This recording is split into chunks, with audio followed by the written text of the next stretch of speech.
Chapter 25. I couldn't tell where one feeling ended and another began. I was worried about my grandmother, embarrassed about closing the coffee house, excited about the third coffee bean and the whole angel thing, sad about possibly leaving Nordby, and miserable, angry, and confused about losing my best friend. Was love mixed up in there too? Me? In love with Vincent? It didn't make any sense. I'd never thought about kissing him. Okay, maybe once or twice, but that had been curiosity, nothing more. I'd seen him in his bathing suit a million times, and I'd never looked at him like that. Sure, I liked sitting next to him at the movie theater because I could hide my face in his shoulder if it got scary. And sure, when we studied together on the couch, I liked to stick my feet under his knees to keep them warm. I liked it when he let me wear his coat or his sweatshirt. And I especially liked it when, of all the people in the school, all the perfect and beautiful and overachieving people, he chose to sit next to me in class. Was that love? I said in the beginning that this was not one of those I'm in love with my best friend stories. Suddenly on that Monday, I didn't know what to think. I didn't know squat. I drove home. A banner hung across Main Street announcing the Solstice Festival. Shopkeepers had lined their doors and awnings with little white lights. Displays of gingerbread houses, snowmen, and candy canes filled the shop windows. Festivity floated through the air, but it ricocheted right off me as I drove past our front door. Closed by the health department until further notice. The rat was my fault. It had appeared because I had lied to an angel, and then I had let the lie fall from my hand onto the floor where my fat cat had eaten it. I couldn't blame everything on Mr. Darling. I parked in the alley. "Hello, Katrina," Ingvard said, opening the back door. He held a broom. "Your grandfather gave me a key ages ago. I hope you don't mind that we let ourselves in. We've been cleaning." The coffee house smelled like bleach and pine sol. While Ralph mopped the kitchen floor, Odin wiped down the pantry shelves, and Lars scrubbed the stovetop. "Hi, Katrina," they said. "What's going on?" I asked. "We're cleaning the place up before that nincompoop of a health inspector comes back," Lars said. "Can't have Anna worrying about these things," Ralph said. "Worry is bad for the heart." Ingvar dipped a sponge into a bucket of sudsy water. "We've cleaned plenty of boats in our day. Kitchen grease is a breeze compared to fish guts. This place will be spotless. That inspector won't find a single rat turd." If we moved to Florida, I'd probably never see these men again. They were like the uncles I never had, the grandfather I missed, the father who got taken away. I couldn't bear to tell them that my grandmother had decided to close. "Where's Irmgard?" Odin asked. "Is she at the hospital?" "I don't know," I told him. He handed me a postbox filled with mail. "All this came today. Most of it's for Ratcatcher." "The phone's been ringing all day, too," Ralph said. "Took a bunch of messages. Everyone wants to talk to the cat." "Lots of people have been stopping by, too," Lars said. "Thanks." I carried the box into the office and set it on the desk. I opened one of the cards. A little girl had drawn a picture of Ratcatcher and the rat. They were sitting together smiling. Ratcatcher had a pink bow on her head, and the rat wore a purple bow tie. The girl wanted to know if Ratcatcher would write back. I shuffled through the box and found 3 more bills, each past due. They came to over $400. Grandma had said she had $200 in her checking account. My backpack slid off my shoulder and fell to the floor with a thunk. I felt like falling beside it and curling into a little ball. Honest to God, a 16-year-old is not supposed to have so many problems at once. Ingvard stuck his head into the office. "I told him he could use your shower. I hope you don't mind." "Who?" "Your boyfriend, the kid with the skirt." "Malcolm's using my shower?" "It was my suggestion. He was soaked to the bone. Said he'd been sitting in the rain all night. If you don't mind me saying, Katrina, he could use some new clothes. Maybe you could lend him some of your grandfather's?" I smelled him before I saw him, following the scent up the stairs and down the hall to the kitchen. He sat at the Formica table, eating Cheerios out of the box.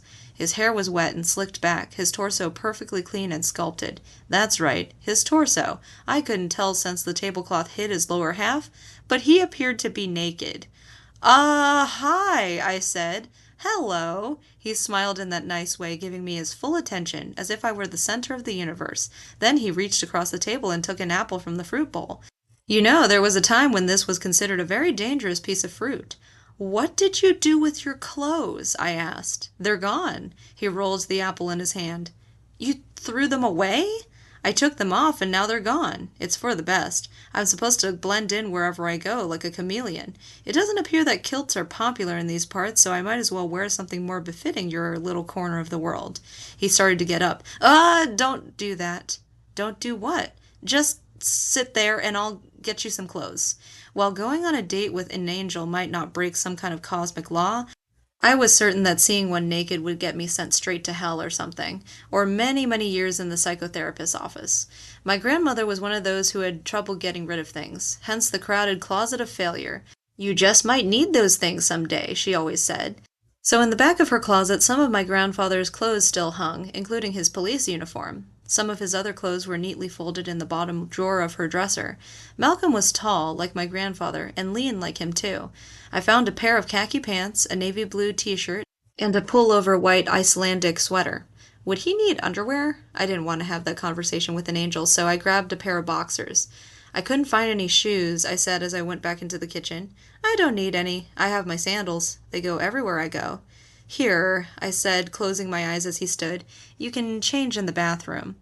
When he emerged, he looked like a model for Ralph Lauren.